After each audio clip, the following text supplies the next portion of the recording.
because you do it very well, really.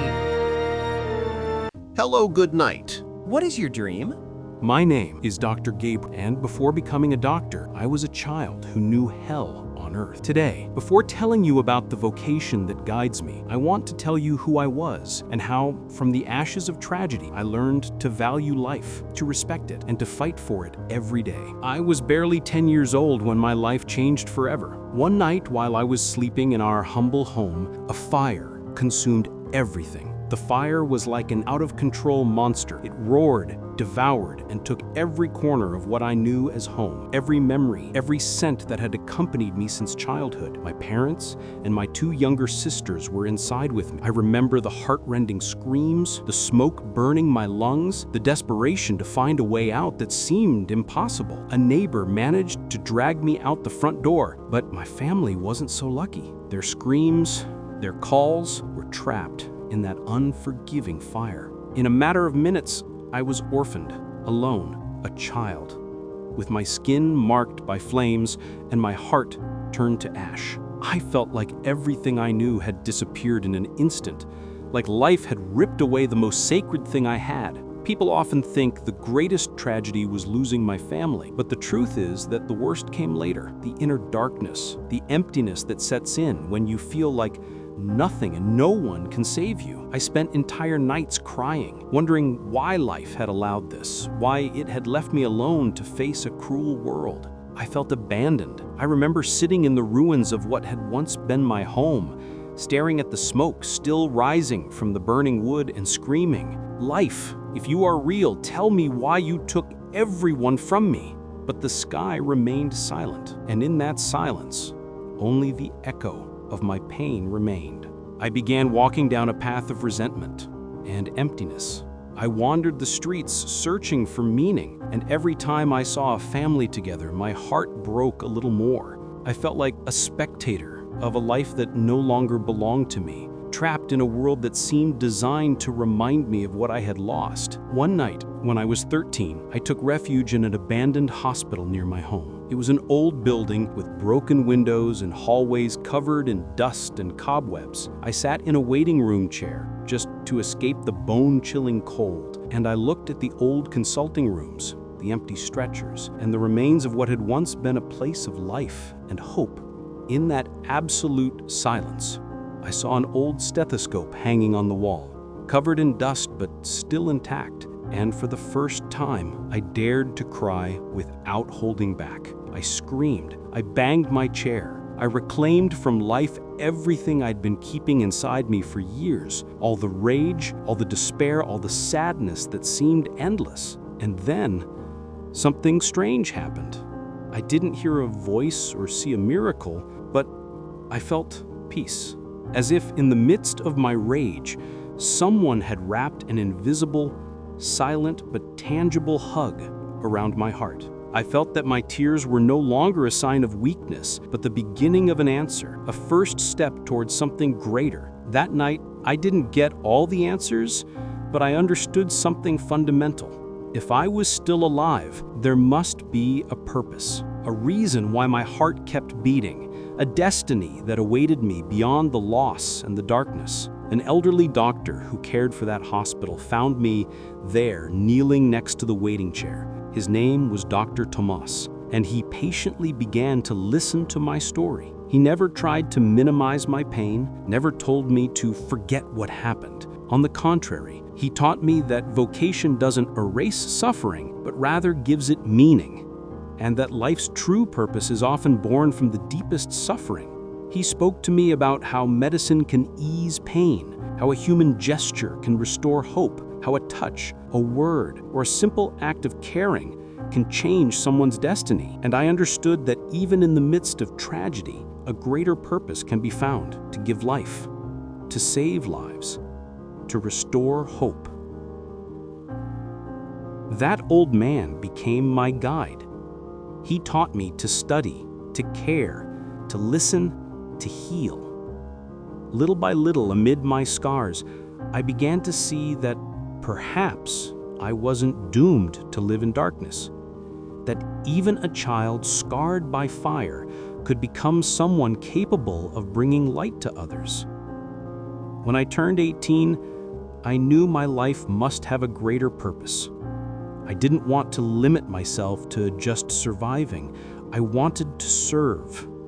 I decided to enter medical school to become a doctor so I could offer others what I had needed so much: hope, care, humanity. People asked me, how can you dedicate your life to healing after what you've been through? And my answer was always the same, because I've experienced what it's like to live without hope, and I know that emptiness is worse than any tragedy. Because when you have no one to support you, when you feel like life has turned its back on you, you understand that true courage lies in learning to support others. I prepared, I studied, I cried many times during my training, but every time I thought about giving up, I remembered that fire that took everything from me. And I understood that my mission was precisely that: to bring life and relief to those who suffer, to restore hope to those who feel all is lost. Today, after years of service, I still bear the scars on my skin, but I no longer hide them, because those scars remind me that I survived, that my story didn't end in flames, but in hope, in caring for others, in the certainty that even the deepest pain can be transformed into strength. When I'm in front of patients who are thinking of giving up, I show them my hands marked by fire, and I tell them, if I found purpose among the ashes, you too can find strength in your pain, and life can always be reborn even when it seems all is lost. I want you to listen to me carefully. There is no night so dark that it can extinguish the light of life. I know this because I have walked through that darkness. I know what it's like to cry out without receiving an answer. I know what it's like to feel like everything is lost, that the whole world is conspiring to tear you down. But I also know what it's like to rise from the ashes, what it's like to discover that even the deepest pain can be transformed into strength, that even the greatest wounds can teach you to heal, to care, to cherish every moment. When I'm in front of patients who are thinking of giving up, I show them my hands marked by fire, and I tell them, if I found purpose among the ashes, you too can find strength in your pain, and life can always be reborn even when it seems all is lost. My life taught me that vocation doesn't eliminate trials, but it gives you the courage to overcome them. It teaches you to look into the eyes of suffering and say, I am here, and I will sustain you. Therefore, today I want to share with you not only my testimony, but also a message of hope and commitment to life. It is my way of telling the world that life is always reborn, even from the deepest ashes. I'm going to perform a melody born from the pain that taught me to live and heal. Well, let's go with it. We rise up from the shadows, we are shining. With every step taken, we keep climbing. Through the doubts and fears, we can break free. Together we'll chase all the wildest dreams. So lift your voice, let it fly. In the light, we were born to shine. With hearts unbound, we'll light the way. In the storm of life, we'll find our say. Side by side during the night. Together we rise with our spirits bright. So lift your voice, let it fly. In the light, we were born to shine.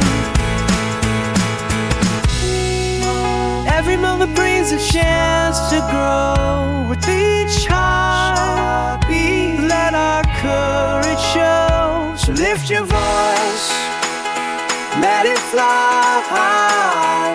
In the light, we were born to shine.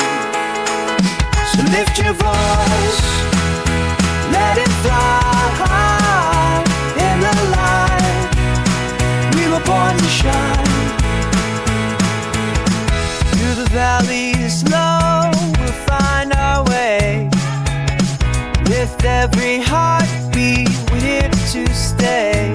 Love's road, baby, love won't fall. You are a special being. Congratulations. You do it very well indeed. 4. Yes.